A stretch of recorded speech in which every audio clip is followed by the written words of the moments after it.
As we await the further results out of those states, Arizona and California, we do know what's happening in the Senate. CNN has projected Democrats will retain control of the Senate, defying GOP expectations of a red wave. Joining us now is Senate Majority Leader Chuck Schumer of New York, who won his re-election and is now set to become the New York's longest-serving senator in his 5th term. Right. You are maintaining that title of Senate Majority Leader. You are facing historical odds where typically the president and powers party does not do well in the midterm elections. Inflation is at a high. Biden's approval rating is not. How did Democrats defy those expectations? I'd say there were 3 reasons that we defied all the expectations. First, we had great candidates. Our candidates cared about people, were effective, talked directly to everyday Americans' concerns. And they ran against a whole bunch of flawed candidates who were interested in sort of tossing firebombs across the wall, but not really getting things done for average families. The second reason we won was our record of accomplishment. We had accomplished so much for average folks. They never thought we would be able to take on pharma and get prescription drug prices lower. They never thought we could do anything on climate change. We did the most effective thing we've ever done on climate change. And on difficult issues, even like guns, gun safety, we came together with Republicans on a bipartisan compromise and moved the ball forward for the first time in 30 years. So Democrats got a lot done, and to average voters, they care about that. I mean, I know there's a lot of Sturm and Drang here, every day when this allegation is thrown or that one, but they cared. But third, and maybe most important, the American people saw that democracy was at risk.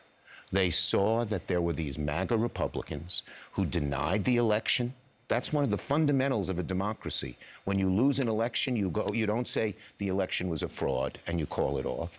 Who either ignored violence or even encouraged it when the MAGA Republicans did it. You know, the Republican leadership is to blame here because they didn't push back. The average American saw this. They saw that, that autocracy was eroding the edge of our democracy. And we got votes from Republicans who said, this new MAGA Republican Party led by Trump is not I'm a Reagan Republican, I'm a Bush Republican, I'm not this type of Republican. And that made a huge difference as well. And if you look at the closing arguments, say in Nevada, one of the 2 closing arguments for Catherine Cortez Masto was this idea that her opponent was an election denier and was not rebutting all these assaults on democracy. The second, of course, was choice, which was an important issue, both in itself. I mean, American people do not want to see rights eroded. My children, my daughters, will have fewer rights than my wife or my mom really did under this. But it also showed how far right this Republican Party had moved, and the Republican leadership was letting it happen. And we want to break down the GOP aspect of this with you, but you have a lot to do. I know you're going back to Washington after this interview. Getting in the car. You have a lot on your agenda. Are you going to talk to Mitch McConnell? What does that look like? Let me just say this. The American people are yearning for us to get things done. And the American people, first, they believe in democracy. I just want to finish that last point. The roots of democracy are much deeper than a lot of people who worried about the election give it credit for. And they understood democracy was being eroded. But they also are practical. They want us to get something done for them. They don't expect us to do everything at once, but they want us to get something done. And that's why I think so many of them chose Democrats over Republicans, because we were focusing on what they cared about and what they needed, as opposed to just sort of tossing these hand grenades across the wall. But I will say to my party, we're not going to get everything we want, like on the guns bill, we didn't get everything we want. But let's try to sit down with the Republicans and get something done.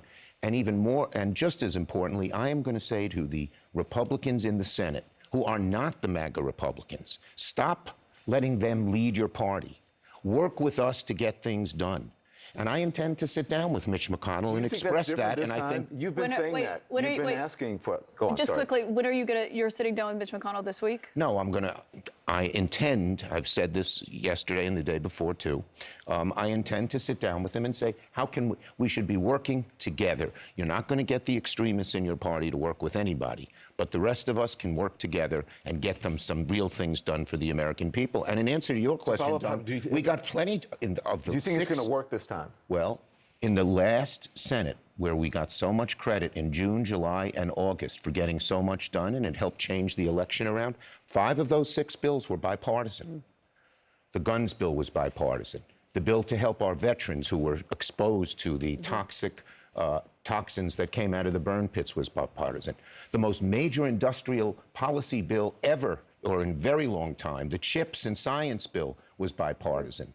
We did most of I tried to do things in a bipartisan way, and we've had some Senator, success. I understand what you're we saying. Have to do more. You have had lots of success, but I'm wondering what is different. Do you think there's going to be what is going to be different this time with the MAGA Republicans? Because you've said that before. Please work with us. Why is it different this time? Why do you think they'll be more It's different this time because they lost.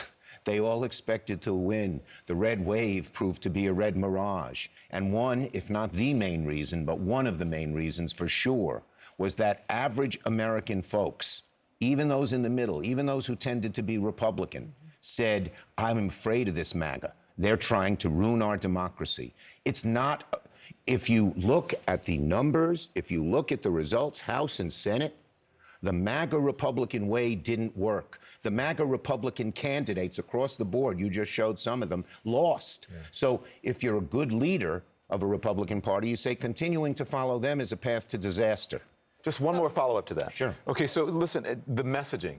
You know, people were very critical of the messaging, as you saw in the media. And I've talked to a couple of folks in the Democratic Party this weekend, and they said, one of them is advisor to the president. He says, I was telling the POTUS the entire time that the streets were not saying what the polls were saying and that young people were coming out. They're also telling me that rather than having these big events and people were saying, well, the president's not going here and they're not going there, that you actually had Democrats in the trenches, in areas, working with people, talking about the accomplishments, asking them what they were going to do, and that the pundits and the media did not understand the strategy. Correct. If you would have looked at what actually was happening, as opposed to the day-to-day, oh, what's the latest, firebomb they're throwing over the wall, you would have seen just what you said, that we were talking to average people. You know what one of our most successful commercials and arguments was? Prescription drugs. We were getting the cost of prescription drugs lower. When you poll the American people over the last 5-10 years, what's one of the number 1 or 2 or 3 things they want? Get the cost of those drugs down. We did it. We did it in the IRA bill. When you talked about young people, I predicted the young people were going to vote for us. Why? We focused on climate, which they really care about, and we got more done for climate than ever in history. And we talked about student debt. And, again, a lot of the pundits said, the young people, when I would go to a group of young people, when I would go to a black church, the number one thing I'd be asked is, what about student debt? We did something about it. Fair, but now a federal judge has said you overstepped constitutionally, so let's see if but that matters for the millions that matters for the millions of people who bet on this administration. And the fact that you didn't do it legislatively, you did it through executive order. Republican judge, and what we have done, wait, let me just finish, in this Senate, is we passed a record amount of judges at the district court where this judge was, and there has been a lot of movement on, and that's why. In the court, and in the Court of Appeals, to counterbalance these MAGA judges, which the public doesn't like. And now that we have the majority, we'll be able to keep doing it.